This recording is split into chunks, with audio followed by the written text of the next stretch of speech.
नमस्कार दोस्तों, आप सभी का एक बार फिर से स्वागत है जेके आईटीआई मंत्रा की ऑफिशियल यूट्यूब चैनल में। आज की इस वीडियो में हम बात करने वाले हैं रीजनिंग के मोस्ट इम्पोर्टेंट क्वेश्चंस जो आईटीआई बेस्ड सभी प्रतियोगी परीक्षाओं में बार बार रिपीट होते हैं। यदि अभी तक आपका डीआरडीओ का एग्ज़ाम नहीं हुआ है तो आपके लिए एक गोल्डन अपॉर्चुनिटी कह सकते हैं, या फिर आपके लिए एक बेहतरीन अवसर है।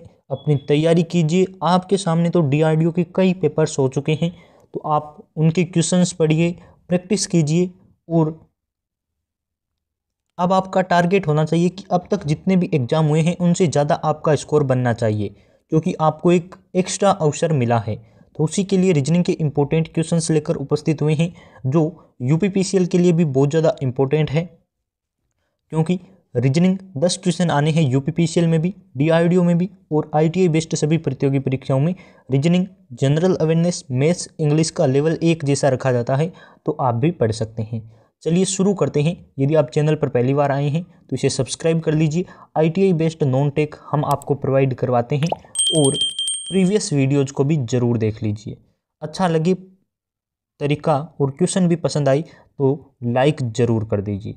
देखिए क्वेश्चन नंबर 1 आपकी स्क्रीन पर है। उस विकल्प का चयन करें जो पहले पद से उसी प्रकार संबंधित है जिस प्रकार चौथा पद तीसरे पद से संबंधित है। तो दे रखा है बारक। बारक नहीं पढ़ना है, BARK है। उसके बाद क्या आएगा, जैसे डस्ट का इस प्रकार से बना है, तो हम कह सकते हैं डी का इसने लिखा है E, यानी कि अगला अक्षर लिखा है, तो हम भी B का अगला लिख देंगे, यानी कि लिखेंगे C। चारों ऑप्शन में C दे रखा है, यानी कि यहाँ तक हमारा सही है।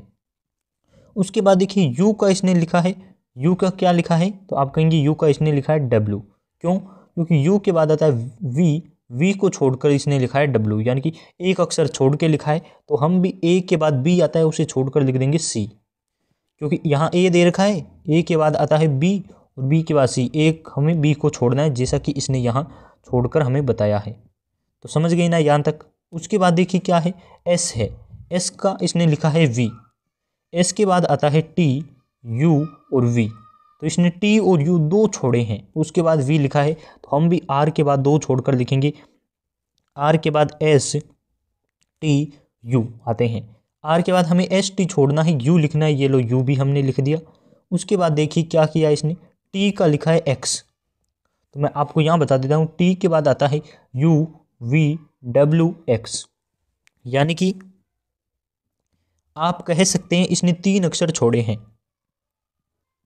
3 अक्षर छोड़े हैं, तो हम भी K के बाद 3 अक्षर छोड़ेंगे।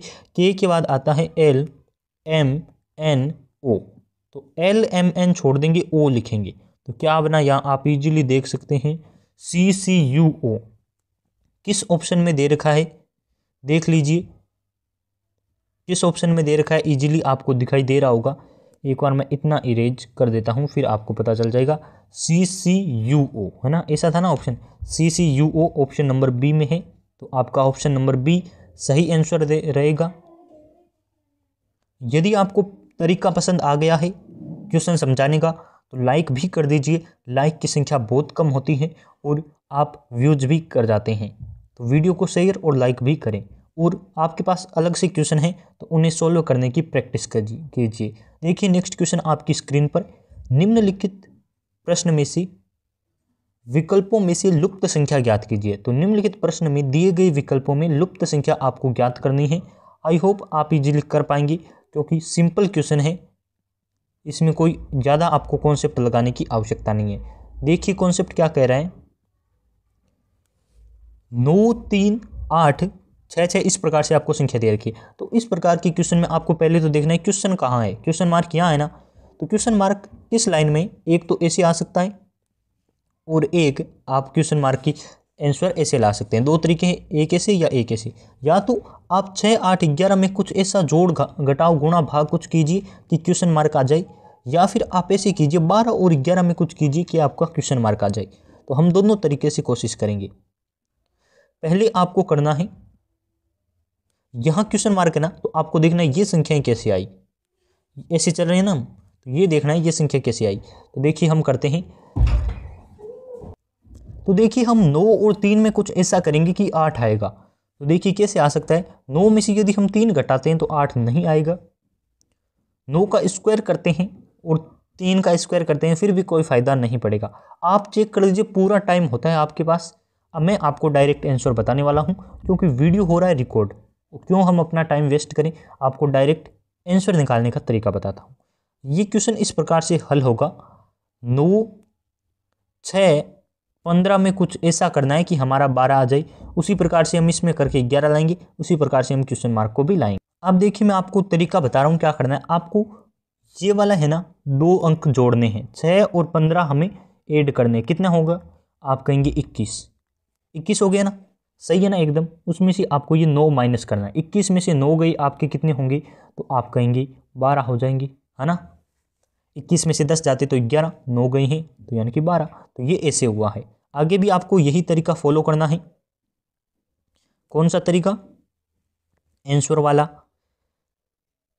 पेन चेंज कर देता हूं मैं एक बार। ये देखिए आपको करना है इन दोनों को ऐड, इन दोनों को क्या करना है ऐड। तो अभी कर लेते हैं। 6 और 8 होते हैं 14, और 14 में से आपको 3 माइनस करना है यानी कि 11। उसी प्रकार से यहाँ आंसर लाएंगे। कैसे, 11 और 6 ऐड कर दीजिए, कितने होंगे 17, और 17 में से 8 माइनस कर दीजिए, आपके आएंगे 9। यानी कि क्वेश्चन की जगह ऑप्शन नंबर बी आएगा 9 राइट आंसर है। 11 और 6 होंगे 17, 17 में से आपको 8 माइनस कर देने हैं यानी कि 9 आंसर। आई होप आपको ये क्वेश्चन भी समझ आया होगा। लाइक अभी तक नहीं किया है तो कर दीजिए, बार बार लाइक के लिए आपको कहना ना पड़े, बार बार कहते हैं तो अच्छा भी नहीं लगता। आगे देखिए क्वेश्चन को, प्रतीकों की उपयुक्त सेट का चयन करें। और ये सा क्वेश्चन DRDO में आ चुका है तो आप इसे जरूर पढ़ लीजिए। प्रतीकों के चयन के लिए मैं आपको कहूंगा ये तरीका होता है बोर्ड मास का नियम। कौन सा नियम होता है, बोर्ड मास का नियम। बोर्ड मास के नियम में आपको पहले डिवाइड करना होता है, फिर मल्टीप्लाई, फिर ऐड और फिर घटाव करना होता है। तो पहले हम डिवाइड करके ही आंसर लाएंगे।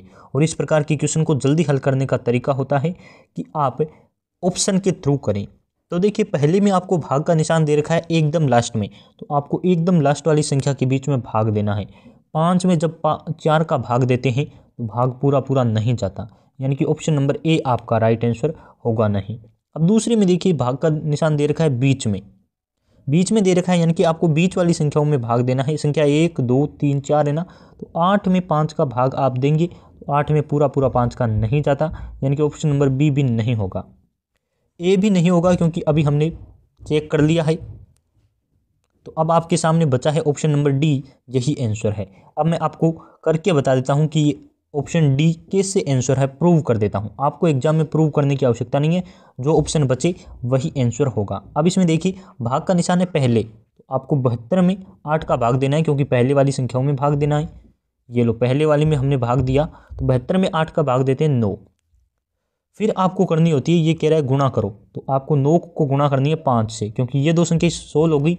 9 को आप गुणा करेंगे 5 से। फिर ये कह रहा है ऐड करो, तो ऐड कर देंगे हम लास्ट वाली संख्या 4।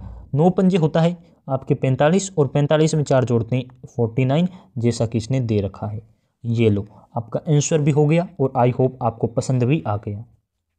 अब देखिए नया क्वेश्चन, दिए गए विकल्पों में से संबंधित संख्या को चुनिए। संबंधित संख्या कौन सी है, देखिए इसने किया है 5 और इधर 7 लिखा है, तो आप बताना अब यहाँ 2 जोड़े कौन से आएंगे। तो ये क्वेश्चन बहुत ज़्यादा इंपॉर्टेंट है, ऐसे क्वेश्चन हर एग्जाम में आते हैं। अभी अभी मैंने आपको एक पेपर सॉल्यूशन करवाया था PGCIL पावर ग्रिड का, उसमें भी ऐसा क्वेश्चन था। तो ITI बेस्ड किसी भी प्रतियोगी परीक्षा की तैयारी कर लीजिए, आपको ये क्वेश्चन देखने को मिलेंगे। देखिए 5 को इसने 7 से मल्टीप्लाई की है और इसने लिखा है 35। तो हम भी ऐसा करते हैं कि ऑप्शन में 7 से मल्टीप्लाई करके आंसर लाते हैं। जब हम 11 को 7 से मल्टीप्लाई करते हैं तो 77 आना चाहिए, यहाँ 55 दे रखा है, ये आंसर नहीं होगा। अब देखिए आगे क्या है, 7 को जब हम 7 से मल्टीप्लाई करते हैं तो 49 आना चाहिए, लेकिन यहाँ 77 दे रखा है। 3 को जब हम 7 से मल्टीप्लाई करते हैं तो 21 आना चाहिए, वहीं 9 को 7 से मल्टीप्लाई करते हैं तो 23 आना चाहिए, यानी कि ऐसा ऑप्शन ही नहीं है, इसने 7 से मल्टीप्लाई की ही नहीं। तो देखिए इस क्वेश्चन का क्या कॉन्सेप्ट है, क्या इसके पीछे लॉजिक है। 5 क्या है, एक अभाज्य संख्या है, और अभाज्य संख्याएं वो संख्याएं होती है जो केवल 1 के पाड़े में और खुद के पाड़े में आती हैं। 5 के बाद कौन सी अभाज्य संख्याएं आती हैं, तो आप कहते हैं 5 के बाद 6 आती है, और 6 अभाज्य संख्या नहीं है, क्योंकि 6 2 के पाड़े में भी आती है, 3 के पाड़े में भी आती है, 1 के पाड़े में भी आती है और खुद के पाड़े में भी आती है, इसलिए 6 अभाज्य संख्या ही नहीं है। तो 6 के बाद कौन सी है, तो आप कहेंगे 7। 7 एक अभाज्य संख्या है, क्योंकि 7 न तो और किसी पाड़े में आती, एक और केवल 7 2 ही पाड़े में आती और किसी में नहीं आती, इसलिए अभाज्य संख्याएं हैं। तो इसने 2 अभाज्य संख्याओं को गुणा करके लिखा है, तो हम भी ऐसा ही करते हैं। चलिए कैसे करेंगे। 11 है, 11 एक अभाज्य संख्या है, हाँ। उसके बाद इसने 5 से मल्टीप्लाई किया है, तो 55।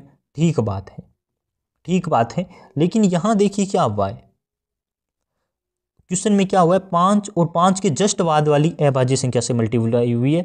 यहाँ तो देखिए 11 है और 5 है, दोनों आसपास नहीं है, अभाज्य संख्या आसपास नहीं है।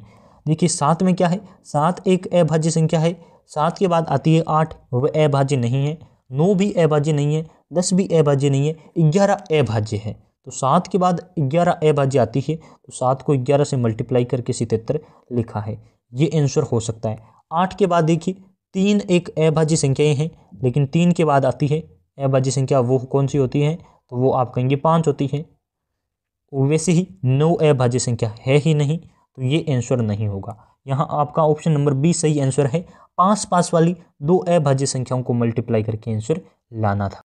आगे हमारे पास हमारी ई बुक है, आप लेना चाहे तो ले सकते हैं। इसमें आपके लिए नॉन टेक के 750 प्लस ऑब्जेक्टिव टाइप क्वेश्चन है, लिंक दे रखा है डिस्क्रिप्शन में, ले सकते हैं।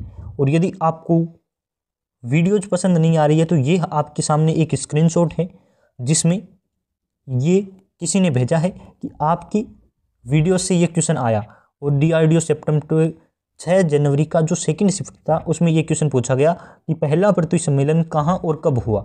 ये मैंने यहाँ आपको पूरा एक्सप्लेन करके लिखा रखा है, और बहुत सारे उसने क्वेश्चन भेजे हैं कि ये क्वेश्चन आई, और मैंने आपके लिए वहाँ पोल किए हैं, आप देख सकते हैं। तो हमारी वीडियो से भी क्वेश्चन आ रहे हैं, यानी कि हम जो आपको पढ़ा रहे हैं वो एग्जाम में भी पूछा जा रहा है, तो आप इसे मन लगा कर पढ़िए, आपके लिए बहुत ज़्यादा इंपॉर्टेंट है। नेक्स्ट क्वेश्चन देखिए क्या कह रहा है, दिए गए विकल्पों में से संबंधित शब्द को चुनिए, कौन कौन से हैं। चांद, उपग्रह, पृथ्वी क्या है। तो देखिए चांद क्या है, यहाँ इसने बता दिया कि उपग्रह है, पृथ्वी का उपग्रह, तो पृथ्वी आपको पता है क्या है, ग्रह है। सूर्य नहीं है, हवा नहीं है, सागर नहीं है, तो ग्रह ही है। ऑप्शन नंबर बी इसका सही आंसर होगा। इजी क्वेश्चन है, सब कोई इसे कर सकता है। अब देखिए नेक्स्ट क्वेश्चन क्या है, यदि आपके पिता आपकी माता होते, आपकी माता आपका भाई होता, आपका भाई आपकी बहन होती, और आपकी बहन आपके पिता होते, तो आप अपनी बहन को क्या कहते हैं। इस क्वेश्चन का बहुत ज़्यादा इंपॉर्टेंट रोल है आपके एग्जाम में, क्योंकि अभी अभी पावर ग्रिड का पेपर ही मैंने सॉल्यूशन करवाया है, आप जाकर उसे देख लीजिए। ऐसा क्वेश्चन आया था कि यदि हम कॉलेज को स्कूल कहते हैं, महाविद्यालय को नर्सरी कहते हैं, तो बताइए बच्चे को जन्म के समय पहली बार कहाँ भेजेंगे, तो उसका आंसर होगा नर्सरी। लेकिन उस एग्जाम में नर्सरी को हमने कहा है कॉलेज, तो हम बच्चे को कॉलेज भेजेंगे। ऐसा करके क्वेश्चन था, आप जाकर देख लीजिए, पूरा टाइम नहीं है आपको यहाँ बताने का। देखिए इस क्वेश्चन में लास्ट वाली लाइन पकड़ लीजिए, आप अपनी बहन को क्या कहते हैं, ये क्वेश्चन है। और इसी क्वेश्चन में आंसर दे रखा है, आपकी बहन आपके पिता होती, आपकी बहन आपके पिता होती, तो आप उसे क्या कहते, पिता ही कहते, बहन को पिता कहते, क्योंकि वो पिता होती। ये लो, खतरनाक क्वेश्चन है ना, आप इजीली पढ़ सकते हैं, क्वेश्चन में ही आंसर छपा हुआ है, हर कोई इसे दे सकता है। आगे देखिए, इसमें से अनोखा है उसे मालूम करो, यानी कि जो भिन्न है उसे पहचानिए। 1, 8, 27, 36, 125 और 216, ये सब आपको दे रखा है। देखिए क्या हुआ है, 1 का स्क्वायर है, 1 का क्यूब है, 2 का क्यूब है आपके 8, 3 का क्यूब है आपके 27, 36 किसका क्यूब है, तो 36 किसी का क्यूब नहीं है, ये 6 का स्क्वायर है, ये आपके 5 का क्यूब है, और ये आपके 6 का क्यूब है। यानी कि सारी संख्याएं क्यूब दे रखी है, लेकिन 36 है वो स्क्वायर दे रखा है, तो ये भिन्न है, या फिर ये अनोखा है, या फिर ये गलत है। इस क्वेश्चन को 3 लैंग्वेज में ढाल सकता है। एक तो पूछ सकता है निम्न में से भिन्न कौन सा है, तो आपको 36 करना है। निम्न में से अनोखा कौन सा है, या निम्न में से गलत कौन सा है, तो आपको यही करने हैं। नेक्स्ट क्वेश्चन देख लीजिए क्या छपा हुआ है, कूट भाषा में फ्लूट को 62 105 के रूप में लिखा है, तो हारमोनिका को कैसे लिखेंगे? चलिए लिख लेते हैं, हारमोनिका फ्लूट दोनों को। फ्लूट को पहले तो पहचानिए। फ्लूट का जो आपके एफ है वो 6 नंबर पे आता है। एल कितने नंबर पे आता है? तो के आता है 11 पे, एल आएगा 12 नंबर पे। यू कितने नंबर पर आता है? टी आता है 20 नंबर पे, तो यू आएगा आपके 21 नंबर पर, और टी आता है 20 नंबर पर, और ई आता है आपके 5 नंबर पर। अब देखिए इसने 62 105 लिखा है, तो इसने क्या किया है, 6 तो लिखा है, ये लो 6 लिख देते हैं, लेकिन 12 का जो इकाई अंक है ना वो लिखा है, 12 का 1 नहीं लिखा, इसने ये इकाई वाला अंक लिखा है, ये लो 1 लिख देते हैं। जिसमें 2 संख्या है ना उनका इकाई वाला अंक लिख रहा है, ये लो 1 लिख देते हैं। इसमें भी इकाई वाला अंक 0 लिखना है आपको, 0 लिख देते हैं, और इसमें एक ही संख्या है तो 5 लिख देंगे। इसी प्रकार से इसने यहाँ लिखा है, तो हम भी ऐसा ही करेंगे हारमोनिका के साथ। हारमोनिका पूरा वर्ड बड़ा है, तो मैं इसे करके इजीली बता देता हूँ, टाइम भी कम होता है, तो आप वीडियो को पॉज करके कर लिया करो और शेयर भी कर दिया करो। ये लो आपकी अब हारमोनिका की बात कर लेते हैं। हारमोनिका है, एच कितने नंबर पर आता है? तो एच आप काउंट करेंगे, एफ आता है आपकी, एच आता है आपके 8 नंबर पर, ए आता है 1 नंबर पर, आर कितने नंबर पर आता है? तो आप कहेंगे आर 18 पर आता है। एम कितने नंबर पर आता है? तो जब के 11 पर आता है तो एल एम यानी कि 13 नंबर पर आएगा। ओ कितने पर आता है? तो ओ आप कहेंगे 15 नंबर पर आएगा। एन आपकी 14 नंबर पर आएगा। फिर आई है वो आपकी 9 नंबर पर आती है क्या? ये लो आई आती है आपके 9 नंबर पर, क्योंकि 10 पर जे आता है। और सी आती है 3 नंबर पर, ये लो यहाँ लिख देता हूँ मैं 3, और ए आता है आपके 1 नंबर पर, यहाँ लिखा है। तो अब आपको करना है इन सभी की कॉपी करनी है। 8 लिखना है क्योंकि एच का है, 1 लिखना है, ये आपके एक साथ है इसका इकाई अंक लिखेंगे, ये एक साथ है इसका इकाई अंक लिखेंगे, ये एक साथ है इसका इकाई अंक लिखेंगे, और इसका इकाई अंक लिखेंगे। उसके बाद देखिए 9 दे रखा है, आई का लिख देंगे सी, और ये बनेगा आपका आंसर। इतना बड़ा क्वेश्चन था, करवा दिया है। 81 88 81 88 आपको ऑप्शन में दिखाई दे रहा है क्या? 81 88 कहाँ से आया? आपके 13 से आना चाहिए, क्योंकि देखिए 81 ये लिख दिया, इसका इकाई अंक लिख दिया। यहाँ आप मैंने लिखने में थोड़ी मिस्टेक कर दी है, क्योंकि ये 3 है और यहाँ आपको 3 लिखना है। तो 81 83 54, 81 83 54 931, तो ये रहा आपकी 954 931, ये वाला ऑप्शन नंबर सी आपका सही आंसर है। अभी मुझे इजीली दिखाई नहीं दे रहा है, इतना मैंने बोर्ड पर यहाँ स्क्रीन पर लिख रखा है, तो आप यहाँ मिलान कर लीजिए। एक बार मैं इतना आपके सामने से हटा रहा हूँ, रफ कॉपी लेकर बैठा करो वीडियोज के लिए और लिख लिया करो ना, क्वेश्चन आप अपने आप ही सोल्व कर लिया करो मेरे समझाने से पहले। चलिए नेक्स्ट क्वेश्चन की ओर बढ़ते हैं। निम्नलिखित श्रेणी में अगला पद क्या होगा? अगला पद बताना है। तो देखिए पहले तो आप अपने ऑप्शन को देखिए, 82 82 82 82, चारों में 82 दे रखा है, तो आपको पहचान करने की आवश्यकता ही नहीं है। देखिए कैसे हुआ, 22 का, ये क्या प्रॉब्लम है यार बार बार, 22 का हुआ आपके 42, और 42 का हुआ 62, 62 का क्या हो जाएगा 82, क्योंकि 20 20 बढ़ रहा है। ये लो आपने 82 तो निकाल दिया। अब देखिए क्या करना है, यहां तक आपके 82 हो गए ना। अब देखिए क्या होगा, सी लिखा है, सी के बाद एफ, एफ के बाद देखिए आई लिखा है, तो क्या हुआ, सी के बाद डी ई 2 छोड़ दिए ना, एफ के बाद इसने जी एच छोड़ दिया, तो आई के बाद हम जे और के को छोड़ देंगे, एल लिखेंगे। तो 82 आपके एल वाला ऑप्शन सही होगा, ऑप्शन नंबर बी ऐसा दे रखा है। बहुत बहुत धन्यवाद आप सभी का। यदि आप चैनल पर पहली बार आए हैं तो इसे सब्सक्राइब कर लीजिए। ये क्वेश्चन रह चुका है, नेक्स्ट पार्ट में करवाएंगे, अभी 20 मिनट होने को है, और मुझे पता है लास्ट तक वीडियोज आप नहीं देखते। चैनल को सब्सक्राइब कर लीजिए, वीडियो को शेयर भी कर दीजिए, और लाइक वाला बटन दबाने के लिए होता है, आपने केवल उसे स्टोर कर रखा है अपने यूट्यूब में, तो पड़ा पड़ा क्या काम आएगा, दबा दीजिए, यूज कीजिए उस बटन का। यूट्यूब ने एक फीचर दिया है, तो दबा के लाइक कर दीजिए। बहुत बहुत धन्यवाद आप सभी का।